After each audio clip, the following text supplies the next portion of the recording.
Une fois de plus, bonjour et merci de rester sur Vox pour suivre le Talk, votre matin d'information. Quelle perspective d'avenir pour les victimes et les victimes survivants du drame du stade Michel Ornano, un drame qui s'est produit dans la nuit du 20 au 21 novembre dernier. Les familles des victimes ont été reçues le 29 novembre dernier par le président de la République, Denis Sassou Nguesso, et parmi les mesures d'accompagnement annoncées, une place réservée au sein des forces armées congolaises pour chaque famille des victimes. Et pour commenter cette actualité avec nous sur ce plateau, Crépin Kéousso, président de l'Initiative pour la conscience citoyenne. Bonjour et bienvenue sur le plateau. Face à vous, Marcelin Lebela, économiste. Bonjour et bienvenue sur le plateau du Talk. Et Mermel Malela de la société civile. Et votre organisation, c'est l'Association pour le bien-être et la protection des personnes vulnérables. Voilà, merci à vous trois d'avoir répondu à notre invitation. Parlons d'abord de la COP 28 qui se tient à Dubaï depuis le 30 novembre dernier. Parmi les succès de cette COP 28, un fonds pour les pertes et préjudices environnementaux. Plus de 70 000 délégués, négociateurs et participants prennent part à ces discussions sur la survie de la planète. Suivez ce reportage. Jeudi, au premier jour de la COP 28, les Émirats arabes unis ont annoncé la création d'un fonds pour le financement des dégâts causés par le changement climatique. Le pays hôte s'est engagé dans la foulée à verser 100 millions de dollars au fonds.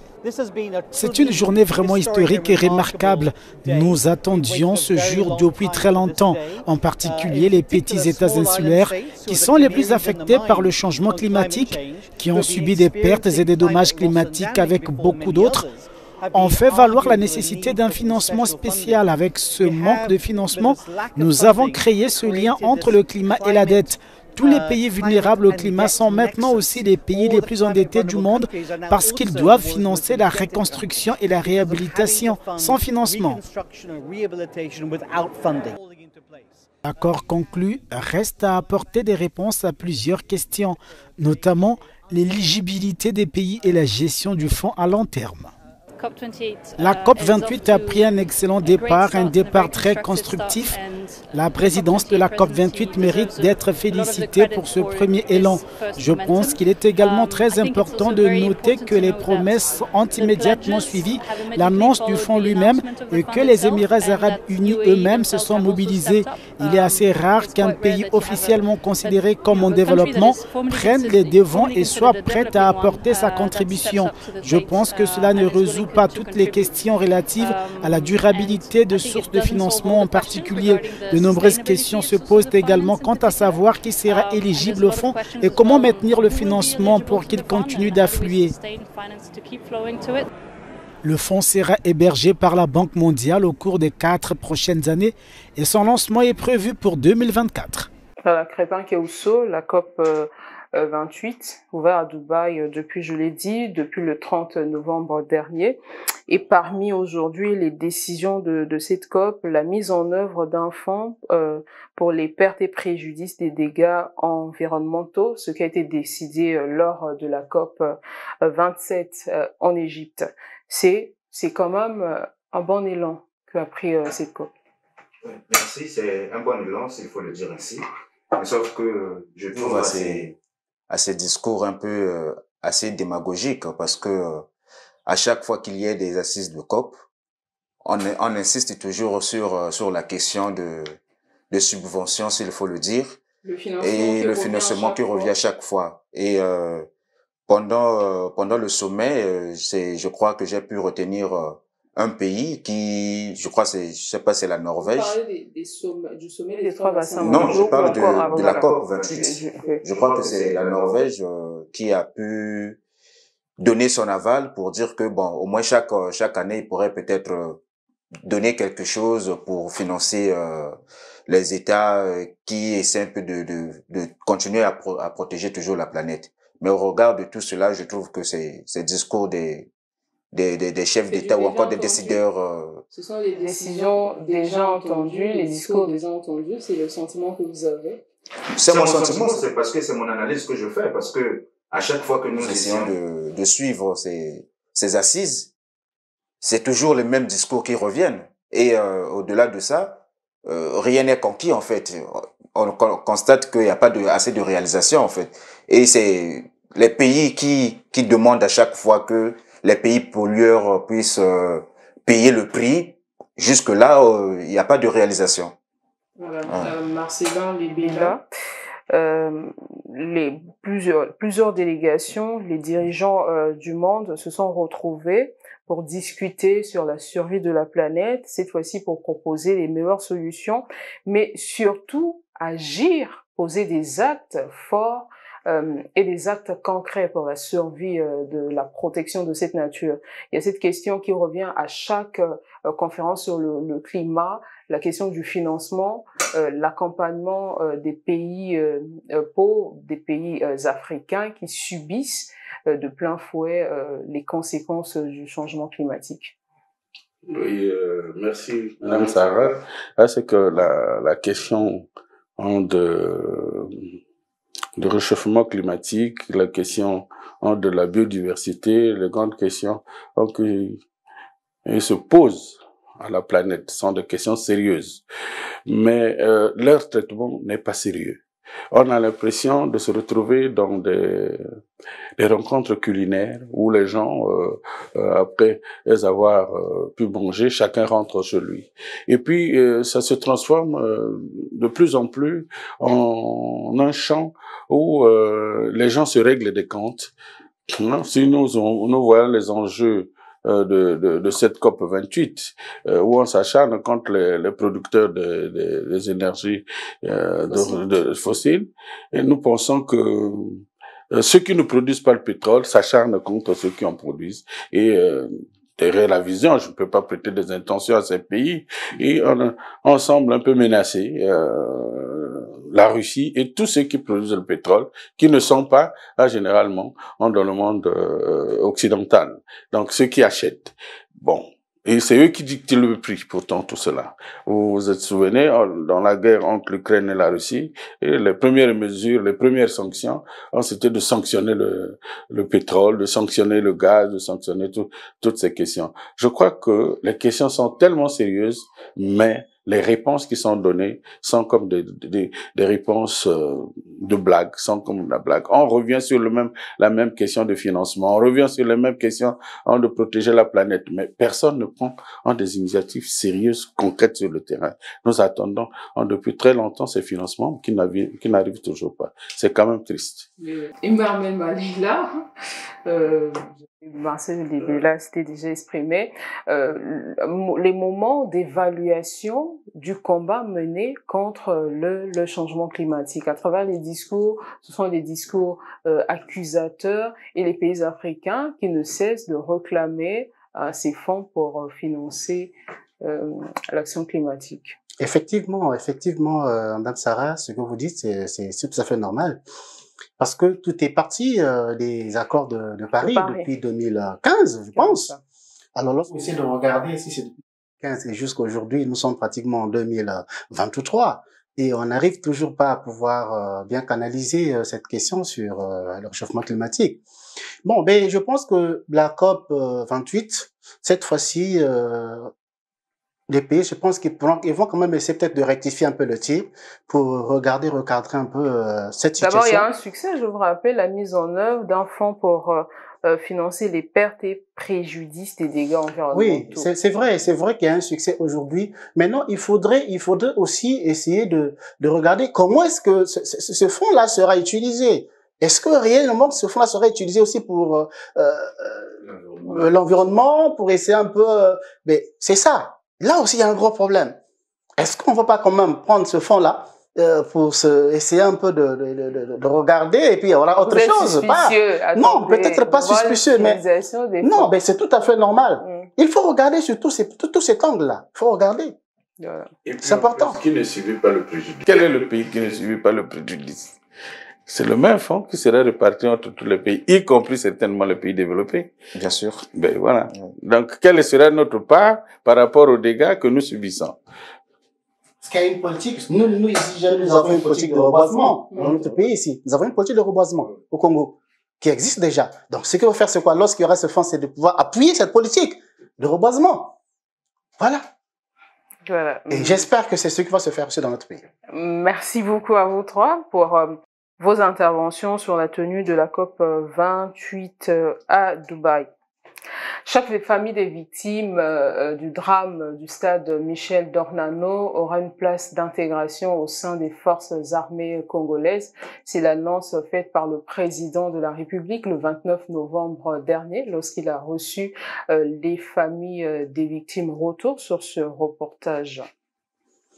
Ces familles éplorées suite à la bousculade de la nuit du 20 au 21 novembre au stade Ornano ont eu la reconnaissance, l'affection et le réconfort du père de la nation, le président de la République, Denis Sassou Nguesso, qui leur a personnellement adressé directement ses condoléances. Après tout ce qui a été dit et fait, j'ai voulu prendre contact directement avec vous pour vous témoigner à nouveau mon émotion et surtout vous présenter les condoléances et vous réconforter.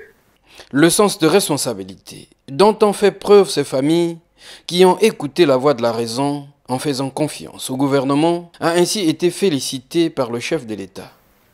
Face à ce drame, les familles ont observé une attitude responsable. Je dis bien une attitude responsable. Et que la nation entière salue et apprécie. En guise de soutien et d'accompagnement à ces familles, le président de la République, Denis Sassou Nguesso, a instruit le commandement de l'armée pour réserver 32 postes de recrutement à Brazzaville en faveur des familles concernées par ces pertes en vies humaines. Et j'ai demandé que dans le cadre de ce recrutement à Brazzaville, qu'il soit attribué à chacune des familles un poste dans le cadre de ce recrutement pour que chaque famille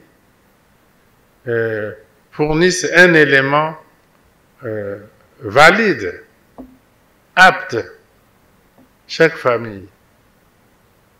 Et il y aura donc 32 éléments des familles éprouvées,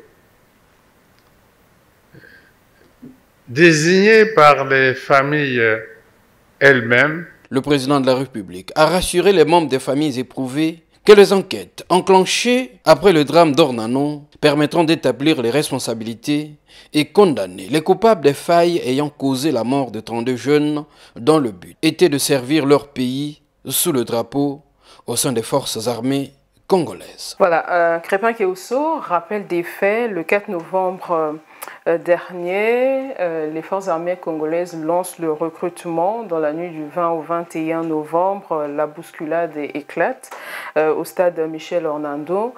31 d'abord, après il y a eu l'évolution des chiffres. 32 personnes ont perdu la vie, 145 blessés graves, 145 blessés dont 4 graves. Parmi les mesures d'accompagnement de la cellule de crise, la prise en charge médicale et des frais de vie et d'inhumation. D'ailleurs, les familles des victimes ont reçu des fonds. Nos confrères de DRTV ont annoncé 5 millions remis à chaque famille des victimes.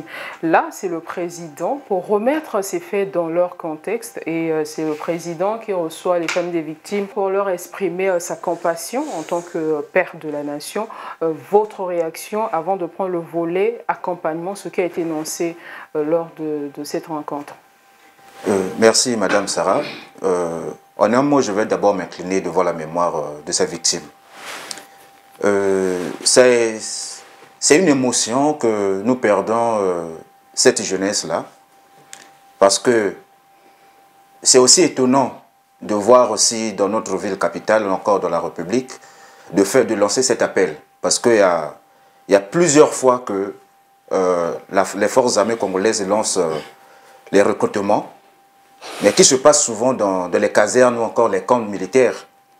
Mais nous étions étonnés de voir cette fois-ci que cet appel s'il faut dire, à candidature à l'armée, à l'entrée à l'armée, se passe dans tous les médias, s'il faut le dire, même sur les réseaux sociaux. Il y a eu des communiqués qui se sont faits. Et de sur quoi nous questionnons sur la base d'un quota de 1500 places. Et à cet effet, vous savez que avec une jeunesse qui est en quête d'emploi, nous savons tous que 1500 places ne pourraient pas toujours suffire. Et ça se passe dans toute la République.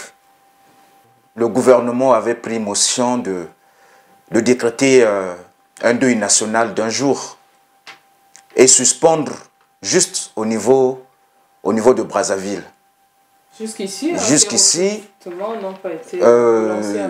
nous nous posons des questions.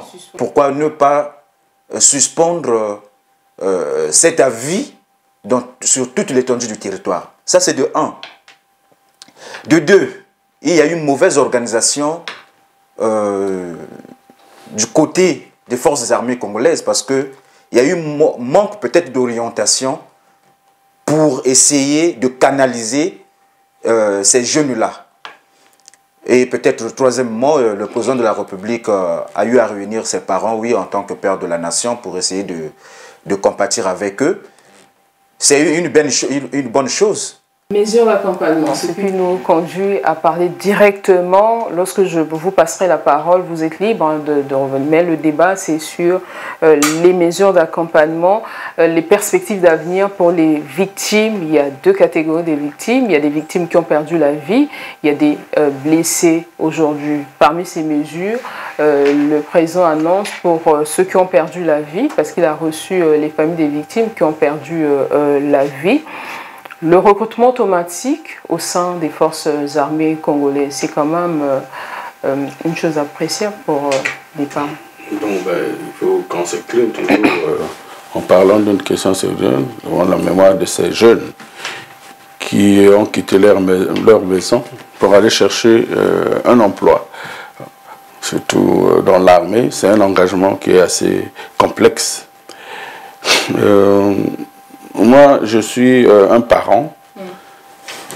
Je ne m'imagine pas être à la place de ces mères et de ces pères qui ont perdu ses enfants. C'est très douloureux. Je suis proche des catholiques. Je pense à la Sainte Vierge Marie qui a suivi un peu depuis le jardin des Oliviers jusqu'à la crucifixion de son fils Jésus-Christ. Je crois qu'une mère qui vit cette passion de son fils, je crois il faut avoir quand même de l'énergie, de la force pour supporter un tel événement. Et c'est pour cela que je pense que c'est très sérieux et c'est une question sérieuse. Certes, le président de la République a promis de faire quelque chose pour ses enfants, pour ses familles, pour ses mères. Mais si l'on regarde la situation globale, comme vous venez de le souligner, il y a plusieurs catégories de victimes dans cette situation. Il y a ceux qui ont perdu totalement la vie et il y a aussi ceux qui vont vivre demain avec le traumatisme. Il y a des gens qui se sont blessés et qui jusqu'à présent ne peuvent peut-être pas avoir une santé normale. Il y a des troubles de locomotion, des troubles de vue et simplement un traumatisme psychologique. Donc, moi, je pense qu'aujourd'hui, c'est bien, le président. Je ne connais pas les missions qui ont été données aux structures qui s'occupent de la perspective d'avenir pour cette situation. Je ne connais pas les missions qui ont été données, mais j'aurais souhaité contribuer en leur demandant, c'est vrai, le président de la République a donné une mission, a donné une idée pour reconforter ces familles, parce qu'on ne peut pas remplacer un enfant. On ne peut même pas aussi, il ne s'agit pas là, non pas d'une compensation, c'est simplement d'une consolation, et je reviens sur le mot, on a l'accompagnement. Donc, tout à fait. Et donc, je voulais simplement dire que ceux qui mettent en musique la décision du chef de l'État devraient tenir compte de ces catégories des victimes qui vont survivre avec le mal toute leur vie, des victimes qui vont venir, une commission qui va s'asseoir, qui va tenir compte de ces différentes catégories et de victimes qui peuvent être ignorées tout de suite parce que on dit non, vous n'avez pas perdu quelqu'un, vous n'avez pas obtenu. Et pensez à ces mamans qui n'ont peut-être que eu comme enfant celui qui vient de partir. Quelle serait leur situation demain? Donc, il y a des situations. Il faut réellement s'asseoir pour bien analyser les situations, ne pas voir seulement. Le président de la République a donné le temps, mais il faut repartir vers le président. Monsieur le président de la République, vous avez oublié cela, et qu'est-ce qu'on en fait? Je crois qu'il agit en père de la nation. C'est des choses qui arrivent. Maintenant, au-delà de tout ce que nous sommes en train de vivre, les responsabilités administratives, vous savez, je reviens toujours sur l'histoire. Marcel, évidemment, on va revenir. C'était la première réaction, évidemment. Le débat encore très long. Et Marmel Malela, sur les mesures d'accompagnement de ces victimes, les victimes et les victimes survivants de ce drame, du stade Michel d'Ornano. Sarah, d'emblée de jeu, parler de cette situation dramatique, pour trouver des mots, c'est pas facile. C'est pas facile parce que c'est une situation qui a affecté tout le monde. Tout le monde. Quand cela se produisait, j'étais hors de Brazzaville, mais là où on était, ça veut dire que ça a affecté tout le monde. Et ça a même bouleversé notre programme de travail. Parce que tous, on était vraiment dans cette situation-là. Oui, c'est vrai, aujourd'hui, le chef de l'État a pris des mesures. Moi, à mon humble avis, je me pose la question, est-ce que ça a été bien canalisé, bien réfléchi, de pouvoir peut-être accompagner cette famille dans ce sens? Emma Malela, pour vous relancer, selon les propos que nous avons suivis, les victimes sont connues. Ce sont ceux qui ont perdu la vie. Oui, on a parlé de 32. 32, évidemment. Et c'est 32 postes qu'on va donner à chaque famille. À chaque famille, c'est le premier pas de l'accompagnement. Mais là, à côté, dans ce drame, il y a les survivants. Il y a peut-être les blessés. Non, moi, je voulais d'abord, dans un premier temps, aborder sur le sens où on a accordé la chance à une famille. Vous savez, aujourd'hui, nous ne sommes pas des Européens. C'est des familles africaines. Et vous connaissez comment est constituée la famille africaine. Parmi les victimes, vous constaterez de ceux qui ont perdu les fils uniques. Ça veut dire qu'ils n'avaient qu'un seul enfant. Et on parle quand même d'une famille. Quelqu'un qu'on va proposer au sein de la famille. Mais cette question pourra aussi être à l'origine des déchirements des familles. Si vous ne savez pas. Nous sommes en Afrique. Ça peut être à l'origine des déchirements des familles. Qui sera proposé dans la famille? On prendra l'enfant de qui pour remplacer, pour mettre là. Et puis, il y aura la notion de redevabilité. Si les parents de la victime ont perdu, bien évidemment, fils unique ou encore fille unique. Bien évidemment. Et il y aura cette notion de redevabilité. Si X travaille, c'est à cause de mon enfant que j'avais perdu. Si toi, tu es là aujourd'hui, regardez toute cette charge-là. Est-ce qu'on a essayé de regarder surtout cette question-là? Parce que je parie ma tête, c'est vrai qu'aujourd'hui on a donné les 5 millions, tout ça, on ne sait pas. Qu'est-ce qui se passe au sein des familles? Rien que pour cet argent qui avait été donné. Ça, je ne peux pas me prononcer. On ne sait pas ce qui se passe au sein de ces familles-là. Et aujourd'hui, c'est vrai que donner la chance à chaque famille, nous connaissons la composition des familles. Nous sommes en Afrique. C'est du côté paternel, du côté maternel. Alors, et imaginez qu'au sein de la famille, X se lève qu'on doit prendre mon enfant. L'autre là-bas se lève parce que non, c'est mon enfant qu'on va prendre. Et qu'est-ce qui va se passer au sein de la famille? Puisqu'après, il y aura peut-être le présent, il a instruit, ça veut dire qu'il faut que l'exécution suive, peut-être mettre en place une commission qui va regarder déjà leurs problèmes, les morts, évidemment, l'accompagnement est défini, c'est ciblé, mais l'autre problème, ce sont les autres catégories qui ont été touchées. C'est ce que je suis en train de vous dire. ce que je suis en train de vous dire, Sarah. L'initiative, elle est très bonne. Elle est très bonne. Maintenant, c'est dans la pratique. C'est dans la pratique. Connaissons la réalité africaine. Dans la pratique, qu'est-ce qui va se passer? C'est là mon point d'interrogation. Qu'est-ce qui va se passer? Nous connaissons les familles. Là, on nous parle de 32.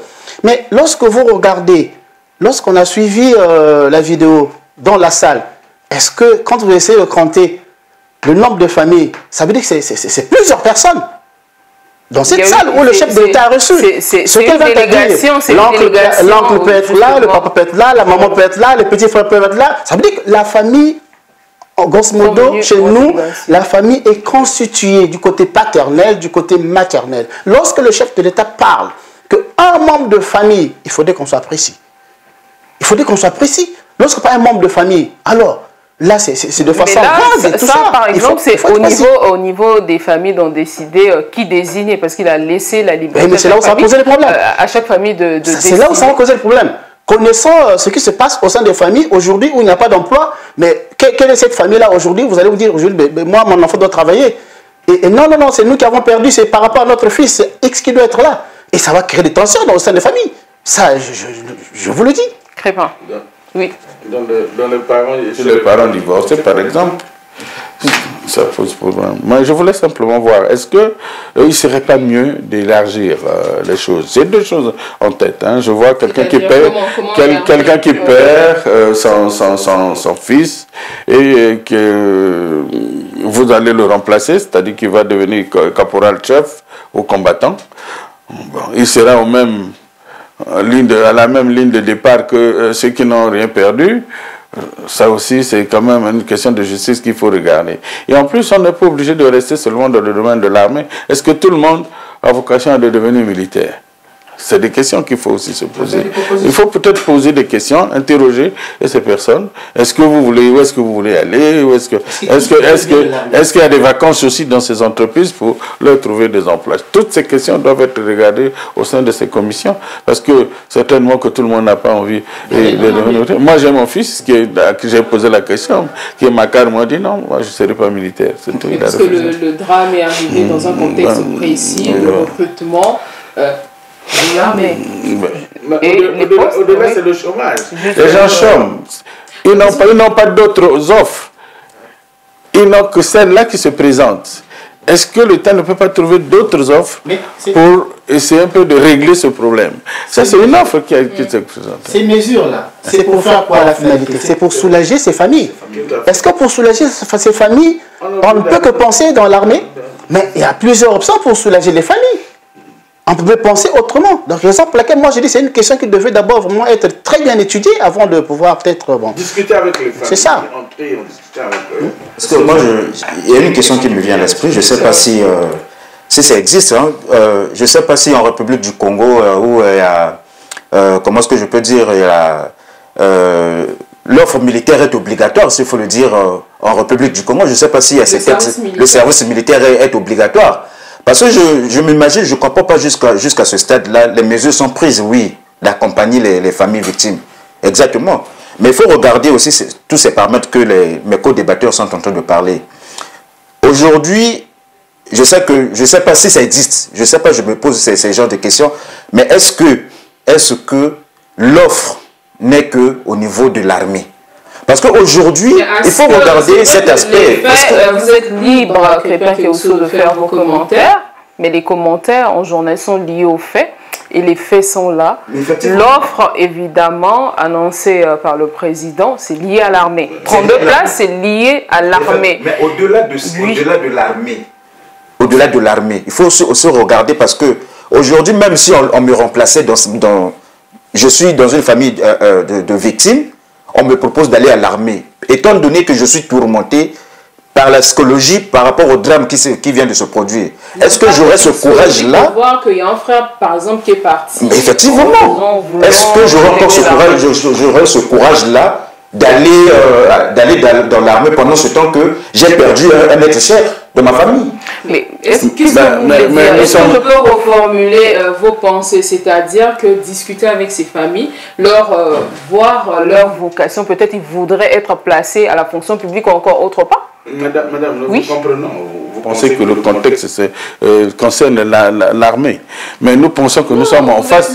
Nous pensons que nous sommes en face du président de la République, qui a toutes les cartes dans ses mains et a toutes les propositions possibles. Je crois qu'il a des ministres autour de lui qui doivent faire le point sur les vacances de poste, les vacances des emplois à forme. Mais nous avons même la direction générale de l'emploi qui connaît des vacances. On peut peut-être envoyer ses enfants être formés. Nous avons des problèmes, nous avons des besoins énormes. C'est-à-dire l'affectation des femmes, des représentants des familles de victimes, il doit se faire en fonction de leur vocation. C'est l'une des propositions, en fait. Donc, je crois qu'on veut interroger les enfants devant ce drame qui, en fait, qui dérange tout le monde. Hein. Vous constatez même au sein des victimes, il y a des licenciés, il y a des gens qui ont étudié, qui sont allés loin dans les études. Vous constatez au sein des victimes. Et aujourd'hui. Mais dans l'armée aussi, il y a des gens. Bien évidemment, c'est ce que je suis en train de dire. Licencié, quelqu'un pour lequel l'État a dépensé beaucoup d'argent pour le mettre soldat de première classe. Moi, je crois que c'est un gâchis. Est-ce que c'est normal? Donc, ce que je vais dire aujourd'hui, on pouvait quand même essayer de regarder autrement pour soulager ces familles-là. Mais Emmanuel Malela, par contre, c'est vrai qu'on parle de regarder la possibilité. Nous sommes dans des perspectives d'avenir, mais pour les victimes, par exemple, l'accompagnement, on attend peut-être les annonces qui seront certainement faites concernant les blessés, ceux qui ont été impactés, touchés, d'autres catégories de victimes sur ce drame. Oui, mais jusque-là, on s'en occupe justement des familles victimisées. Les familles endeuillées, en fait. Les familles, oui, parce que ceux qui sont blessés, ils sont d'abord mis à l'écart. Ils étaient occupés quand il y a eu des graves situations, ils étaient à l'hôpital, les premiers soins aujourd'hui. Mais par contre, les blessés, je vais préciser, il y a eu un a perdu la vie, on remonte encore le bilan à 32, mais 3 blessés, actuellement 3 blessés graves, et les autres blessés sont les quelques blessés. Aujourd'hui, il n'y a pas... bon, je parlerai par exemple du ministère des Affaires sociales qui était dans la commission de pouvoir s'en charger de la cellule de crise, justement, pour gérer ce drame. Mais aujourd'hui, c'est juste les familles qui étaient occupées qu'on a eu à finaliser peut-être le financement de l'organisation des obsèques, etc. Mais il y a eu la prise en charge médicale, pour les blessés. Monsieur venait de le dire tout à l'heure, pour le signifier. Aujourd'hui, il y a cette victime. Il y a lui, il est blessé, mais du côté psychologique... Quel accompagnement pour les autres catégories de victimes? Aujourd'hui, ces accompagnements, c'est ce que nous sommes en train de décrire aujourd'hui. Sur ce plateau, c'est ce que nous sommes en train de décrire. Vous appréciez ce qui a été fait, ce que le président a fait. Évidemment, apprécier, ça veut dire que vous donnez votre point de vue sur ce que nous avons entendu. En fait, au égard de ce que le président venait de dire, de prendre comme décision pour accompagner ces familles. Mais il y a aussi d'autres cas.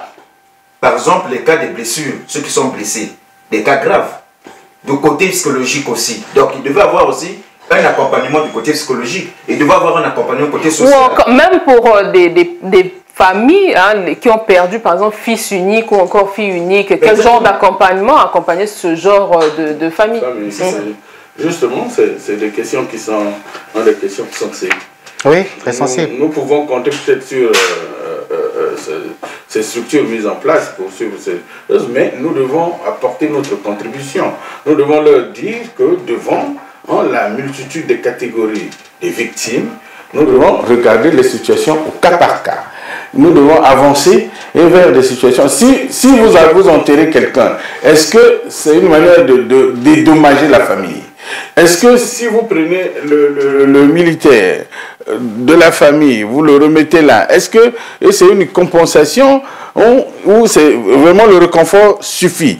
On ne remplace pas un enfant comme on ne peut pas remplacer un père, comme on ne peut pas remplacer aussi un parent. Donc la question doit être regardée et très minutieusement, en tenant compte de toutes les catégories des victimes, de toutes les catégories des personnes ayant subi la situation d'Ornano, pour discuter avec les intéressés. Vous pouvez aimer quelqu'un, hein, mais pour lui faire du bien, il faut quand même lui poser la question de savoir qu'est-ce qu'il veut. Moi, je crois que c'est la meilleure façon de faire.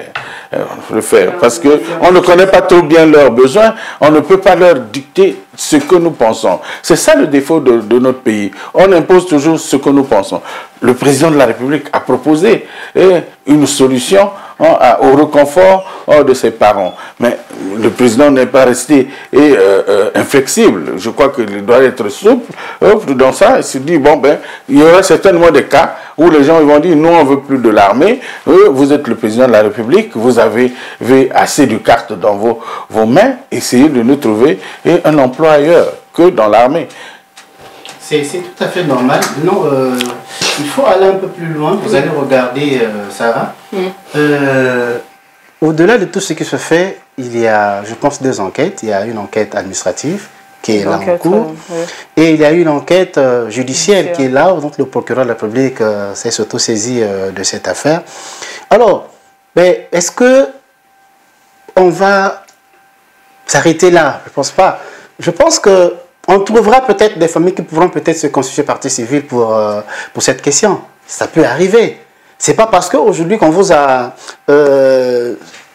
donné une place aujourd'hui que vous soyez peut-être qu'on puisse remplacer un enfant au sein de l'armée. Non. Et lorsqu'il y aura des divergences au sein de ces familles-là, vous verrez qu'il y aura des familles qui vont se constituer partie civile pour cette question-là. Et là, je pense que c'est la juridiction compétente qui sera là, devant peut-être un juge d'instruction, qui va essayer de puiser, de regarder sur cette question-là. Et là, l'enquête judiciaire, si elle va aboutir, il y aura peut-être des indemnisations. Donc là, je pense que sur cette question, on ne pourrait peut-être pas se prononcer. Il faut attendre l'aboutissement des enquêtes pour essayer un peu de se prononcer sur le rétablissement des responsabilités, l'aboutissement des enquêtes depuis le discours sur l'état de la nation. Plusieurs personnes, les Congolais également, attendent que les responsabilités bien évidemment, on attend que cela, mais dans un délai un peu raisonnable, c'est ça. Ce qui est triste, c'est que parfois l'autorité, l'État dit non, je ne peux plus continuer à payer, je m'arrête là, alors que les situations sont parfois plus difficiles à gérer. Donc ces situations-là, il faut les éviter. Et je crois que les parents peuvent se constituer partie civile pour essayer d'avoir une indemnisation juste par rapport au préjudice subi. Bien évidemment. Parce que là, au moins, si c'est une partie civile, il y aura une décision qui sera rendue. Et à base de cette décision, ils pourront essayer de regarder. Mais sinon, sur cette lancée, c'est très bien aujourd'hui de pouvoir soutenir. La main a été largement tendue. Oui, bien évidemment. Les gestes posés depuis le. C'est juste essayer maintenant de regarder, connaissant la prodigalité de la famille africaine, maintenant essayer de regarder est-ce qu'on sera capable aujourd'hui de pouvoir gérer les tensions qui vont naître au sein des familles. Voilà pourquoi moi je pense que. Mais au cas où, réfléchissons un peu, au cas où. Dans ces familles-là désignées, dont les places seront assurées automatiquement au sein des forces armées congolaises, mais ces familles ne veulent pas, par exemple, désigner quelqu'un pour aller... Mais ça ne serait pas facile. On va désigner qui? Ça ne serait pas facile. Une famille est composée de... Voilà pourquoi j'insiste sur le fait que les gens doivent rester... Ceux qui prennent les décisions doivent rester ouverts. Ou encore d'avoir l'impact psychologique de dire que voilà, je ne veux pas aller faire cette formation militaire parce que l'autre a perdu la vue, parce que je ne veux pas être confronté à la mort, je ne veux pas aller mourir. Sarah, vous savez, il y aura la notion de redevabilité. Tel que je suis là, je dis, je suis allé remplacer X qui a perdu la vie lors du drame d'Ornano. Et à l'avenir, même au sein de la famille, elle dit non, mais si X qui travaille, c'est parce que... Il y a une notion de redevabilité.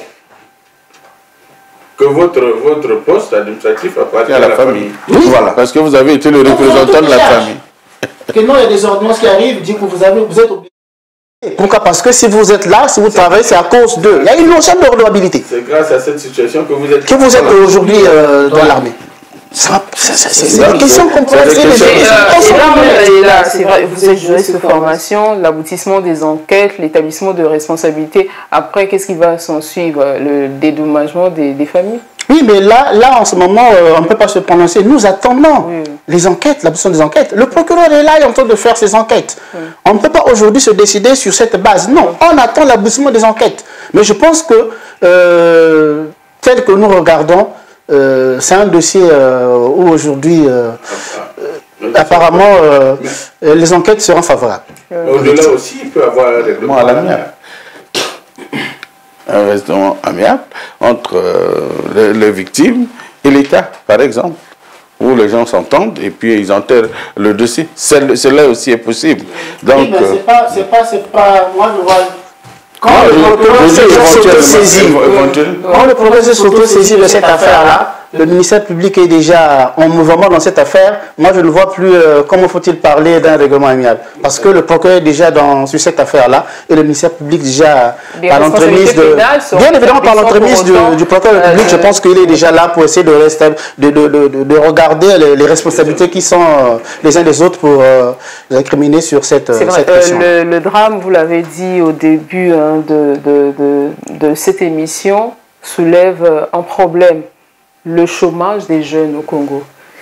Et comment aujourd'hui régler ce problème? Comment apporter des solutions à ce problème? Je rappelle encore cette phrase du président, il faut réfléchir sur l'avenir de notre jeunesse. C'est évidemment en lien avec le chômage. Ouais, exactement. Voilà. Bon, aujourd'hui, sur cette question du chômage, il faudrait peut-être pas toujours essayer de vouloir pointer du doigt parce que tous nous voulons être des bureaucrates et tout. En fait, qu'est-ce qui empêche? Nous avons des jeunes qui veulent bien dans certains domaines et c'est un peu d'exceller, mais parfois, qu'est-ce qui se passe? On en a vu dans des quartiers qu'un jeune qui veut lancer une structure, mais c'est la charge. En fait, c'est le gouvernement qui vient encore mettre une charge. Il y a des impôts, les dérangements et tout. Il ne s'en sort pas. Donc, il ne peut même pas arriver aujourd'hui à pouvoir faire vivre cette entreprise-là. Il va fermer. Il va fermer. Ça veut dire que la facilité aujourd'hui de pouvoir gérer... dans l'accompagnement, comment accompagner les jeunes dans la création. Nous avons aujourd'hui le FIGA qui est mis en place pour essayer un peu d'accompagner les jeunes. Mais on accompagne qui? On accompagne qui? Vous répondez ou vous posez la question? Oui. Vous répondez ou vous posez la question? Non, mais moi je me dis, on accompagne qui? Puisque certains se plaignent. Certains se plaignent. On nous donne des résultats ici. C'est vrai que parfois quand ça passe à la télé, on nous montre, bon, mais voilà les réalisations de ceux qui ont déjà eu le financement du FIGA et tout. Mais quelque part, lorsqu'on essaie de mener nos enquêtes aussi, au sein dans des quartiers, on comprend qu'il y a aussi des jeunes qui sont de désordre qui disent, mais comment est-ce que les autres ont pu avoir accès à ces financements-là auprès du FIGA ou encore c'est à la maison qu'on se plaint et qu'on dit on ne peut pas l'accompagner. Est-ce que le problème a été posé pour parvenir à ces conclusions? Je ne sais pas si je peux reprendre un peu. Oui, allez-y. Le problème du chômage est un problème complexe. Vous savez que le chômage participe à l'équilibre de l'économie d'un pays. Si là où il y a le chômage, effectivement, une économie ne peut pas s'en sortir mieux. Et donc, c'est des questions sérieuses. Le fait de voir les jeunes chômer, s'asseoir dans les ruelles, prendre la bière, en tout cas, ça devait interpeller chacun de nous. Et quelles sont les solutions à apporter? Parce qu'il ne s'agit pas... il faut donc, voilà pourquoi je ne suis pas dans la décision. Moi, je pense que le président de la République a donné une réponse qui peut être en filigrane, comprise comme un projet, un nouveau projet de société qui va effectivement en quitter la dépendance, notre dépendance vis-à-vis du pétrole. Et donc, c'est la diversification de cette économie. Diversifier l'économie, c'est multiplier, excusez-moi le terme, peut-être qu'il n'est pas bon, mais c'est diversifier effectivement les activités sur le terrain. Diversifier les entreprises, diversifier les secteurs, diversifier les filières, et ça participe... l'économie ne propose pas Cela participe effectivement à résorber la masse de chômage. Mais au préalable, il faut former d'abord les enfants. Il faut former les gens. C'est la proposition que j'ai toujours je suis en train de battre campagne pour ça. Mais ceux qui sont demandeurs d'emploi... Aujourd'hui, ceux qui sont demandeurs... ont une qualification professionnelle. Oui, ils ont une qualification professionnelle. Je prends votre domaine, madame. Vous êtes au niveau de sciences et techniques de communication, où vous avez plusieurs spécialités. Mais il y a combien de médias ici? Pour prendre les 1000, les 500 personnes qui sortent de l'université. C'est un problème. Donc, nous avons aussi ce même problème au niveau de l'autre. Par contre, il y a des secteurs où il y a des technologies qui manquent de personnel. Vous avez par exemple les soudeurs, hein, c'est une grande spécialité par exemple. Nous avons les métiers au niveau des mines qui ne sont, où il manque totalement de la main d'œuvre. Nous avons au niveau des ingénieurs, nous ne pouvons même pas mettre en place un chemin de fer, alors qu'on en a besoin. Il y a 2 jours, on a signé des contrats avec le Cameroun. Et le chemin de fer va partir du Cameroun pour arriver à Tam pour l'exploitation des minéraux de fer. Nous en avons aussi besoin pour le transport hors du bois. Nous devons former des ingénieurs capables de nous mettre en place. Nous avons le domaine du transport. Vous voyez une ville comme Brazzaville, c'est difficile de circuler. Mais est-ce que c'est difficile de mettre un tramway? Pour mettre un tramway, il faut mettre d'abord un chemin de fer. Il faut mettre une route par laquelle, une voie par laquelle passe un tramway. C'est le fer en bas. Nous avons du chantier, nous avons du travail. Mais il se pose un problème au niveau politique. Ça a grandi comme ça a évolué comme ça. Donc, quel problème au niveau politique? Le problème qui a évolué, c'est que les gens ont trop misé, ils continuent à se poser, ils se posent au niveau politique. Il s'agit de la volonté politique. Qu'est-ce que c'est que la volonté politique? Entre les promesses et les résultats, on n'est toujours pas à la hauteur des réponses qui sont attendues des politiques. L'école et l'éducation, c'est fait pour apprendre quelque chose. Quand on apprend quelque chose, quand on sait faire quelque chose, on n'a pas peur d'affronter la vie parce qu'on sait qu'on peut par exemple fabriquer un meuble et on peut le vendre, gagner de l'argent. On n'a pas peur de la vie. Quand on sait bien qu'on peut réparer un véhicule, on parle parce qu'on a appris électromécanique, je crois qu'on n'a pas peur. Nous avons besoin de ces ingénieurs, nous avons besoin des gens qui travaillent bien au niveau de l'autre là. Il nous manque effectivement les structures pour former ces gens, pour apprendre à ces gens. C'est un problème d'apprentissage. Et je pense que dès la 3e, dès le CEP, au niveau du collège et au niveau du lycée, j'ai toujours milité pour qu'à l'âge de 18 ans, que chacun des Congolais ait un premier métier. Et comme ça, quand il va à l'université, il aura la chance de choisir un deuxième. Merci, c'est vrai, vous parlez de la formation, il faut former les ingénieurs. Mais qu'est-ce qu'on fait des chômeurs qui sont actuellement là? Sarah, c'est ce que je suis en train de... Actuellement, il faut les reformer. Il faut créer les structures. Ils peuvent revoir la formation. Si vous avez été formé dans une école comme la SFTC et qu'on voit qu'il n'y a que 5 médias dans un pays, vous êtes 1000 à attendre l'emploi dans ces 5 médias. Qu'est-ce qu'il faut faire? Il faut revoir ce qui est attendu de vous sur le marché. Ou peut-être continuer à vous donner cette formation, mais alors vous allez chercher du travail ailleurs. Vous n'allez pas avoir 10 médias, 100 médias, alors que vous n'avez peut-être pas besoin de ça pour un pays comme ceci. Donc, ce sont des questions qu'il faut regarder. C'est une réflexion qui n'appartient pas qu'à nous, qui sommes en train de débattre ici. C'est une réforme qui doit être nationale et le président de la République doit être interpellé sur cette question de la formation. Mais il a les animateurs de sa vision, notamment le gouvernement. Doit regarder. Parce que qu'est-ce qu'on doit faire aujourd'hui? Il faudrait regarder sur cette question du chômage. Nous avons des compétences qui traînent. Il y a des compétences dans ce pays. Il y a des compétences qui traînent dans ce pays. Ils veulent bien. Quand tu vas regarder dans d'autres cieux, par exemple, mais c'est le secteur privé qui fait vivre la République. Le secteur privé. Et aujourd'hui, je te prends un exemple pour tous ceux qui ont fait, qui ont fait le droit et tout ça, ne sont pas appelés tous à être des magistrats et tout ça. Mais aujourd'hui, dans notre cieux, il y a même des cabinets d'assistance juridique qui existent. Mais viens essayer, aujourd'hui, ici chez nous au Congo, déjà, dans la création, c'est pas facile. Et lorsque les impôts viendront, ce ne serait pas facile, tu n'en sors pas. Donc on ne donne pas cette possibilité à la jeunesse aujourd'hui. Alors qu'on devait créer des conditions pour que le secteur privé aujourd'hui soit le secteur qui va booster l'économie congolaise. C'est ce secteur-là aujourd'hui. On devait se focaliser sur ce secteur-là. On a des compétences qui traînent. Il y a des compétences, ça, on ne vous le dira pas, il y a des compétences.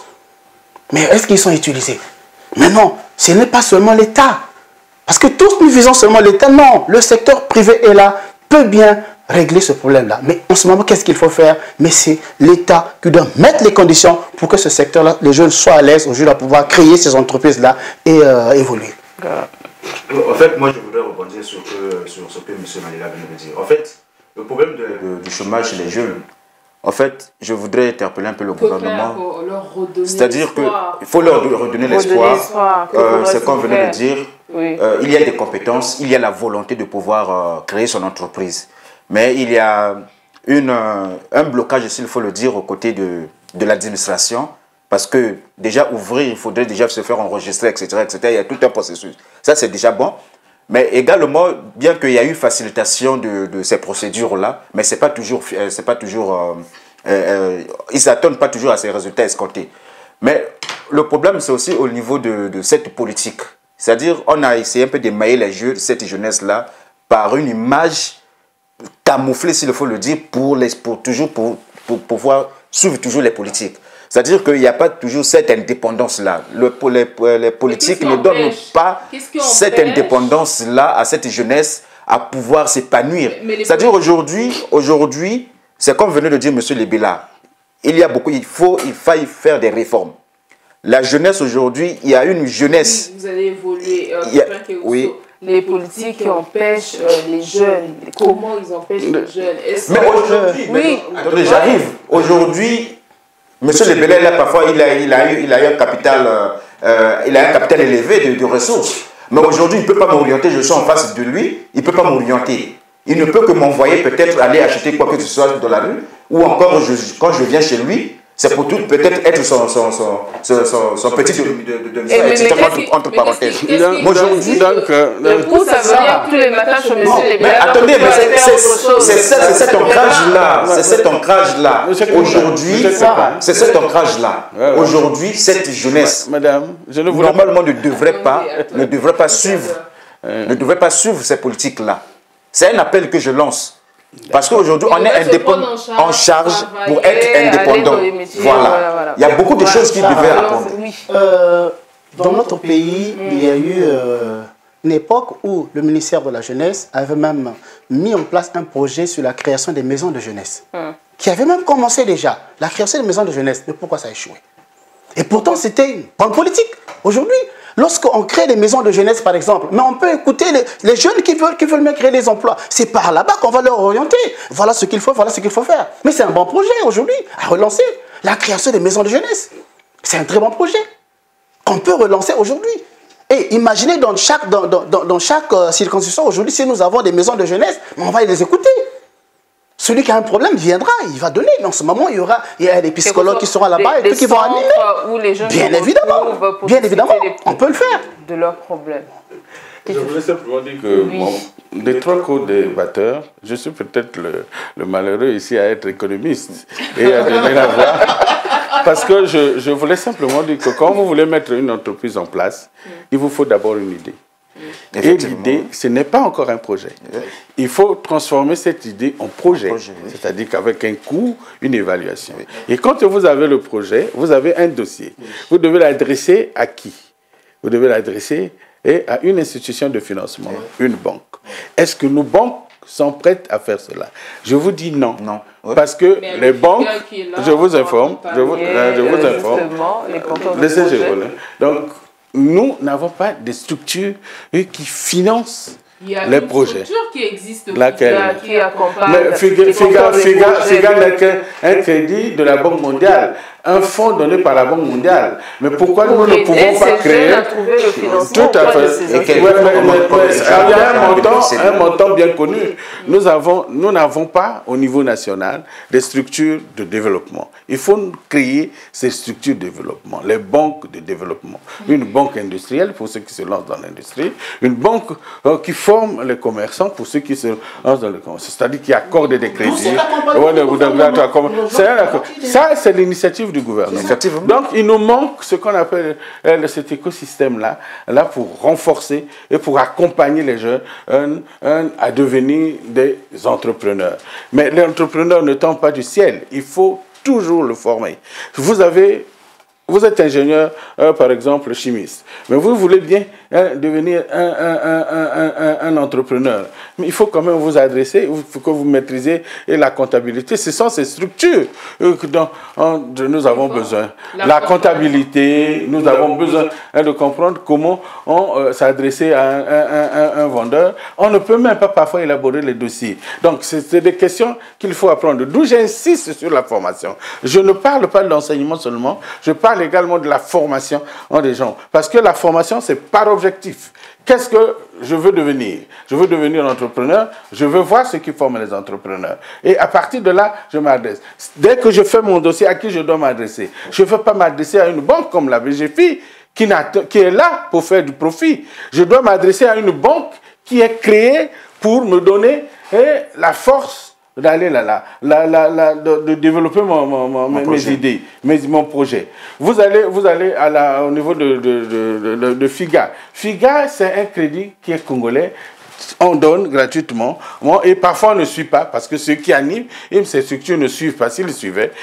Mais le jour où vous adressez à une banque, parce que vous savez que vous allez rendre compte après, vous allez rembourser le crédit que vous allez faire. Je crois que vous serez sérieux vous-même sur le terrain. Nous n'avons pas ces banques-là ici chez nous. Les banques que vous voyez là, c'est des banques commerciales. C'est même parfois des franchises. C'est-à-dire que moi, je vais en France, j'ai mon argent, je m'entends avec la Société Générale pour installer une agence ici au Congo. Mais le monsieur là, il fait de l'argent. Il ne peut pas vous donner de crédit pour que vous deveniez entrepreneur. Voilà, c'est le problème. Donc, au niveau de l'encadrement... La nécessité aujourd'hui pour encadrer tout ça, ça veut dire de mettre en exécution ce que je disais ici, ce projet-là, qui est très important. Parce qu'au sein de ces centres-là, nous allons accueillir des jeunes. Il y a des jeunes qui ont des compétences, qui ne savent pas comment, tel qu'il vient de dire, comment faut-il élaborer un projet, par exemple. Mais alors qu'on aura des spécialistes qui vont animer ces maisons de jeunesse-là. Nous aurons des spécialistes qui vont aussi les accompagner après avoir conçu... Les séminaires de formation... Non, ce sont des maisons de jeunesse où il y aura des experts. La banque aussi vous accompagne. Des experts. Et parmi ces experts, vous verrez qu'au sein de ces maisons de jeunesse, il y aura des experts qui vont aussi accompagner, après avoir élaboré le projet, on vous accompagne jusqu'au financement. C'est ça sur le terrain qui pose toutes les recettes, qui les ramène au niveau de la banque. Et vous retrocèdez juste les moyens pour prendre en charge votre fonds de roulement. Donc, c'est des questions qui sont des questions spécifiques. On ne les a jamais fait. Voilà pourquoi nous sommes bien loin du développement du secteur privé. Tant qu'on ne finance pas le secteur privé, on ne l'aura pas. Vous allez constater que chez nous, les entrepreneurs, tous s'adressent au trésor public. S'il n'y a pas de marché public, on ne peut pas aller loin. On a des difficultés. Nous avons beaucoup de cadres, nous avons beaucoup d'intelligence. Mais vous imaginez, vous pouvez être bien intelligent, mais si vous n'avez pas de moyens pour aller sur le terrain, ça pose problème. Merci beaucoup à vous, Marcelin Lebela. Marcelin Lebela, il est là, économiste. Et Marmel Malela, merci à vous, la société civile. Crépin Kéousso, président de l'initiative pour la conscience citoyenne. Merci à vous trois pour votre disponibilité, d'avoir pris part à ce plateau. À vous également, chers téléspectateurs, merci pour votre attention. Aux équipes techniques, merci. L'information revient tout à l'heure sur Vox TV.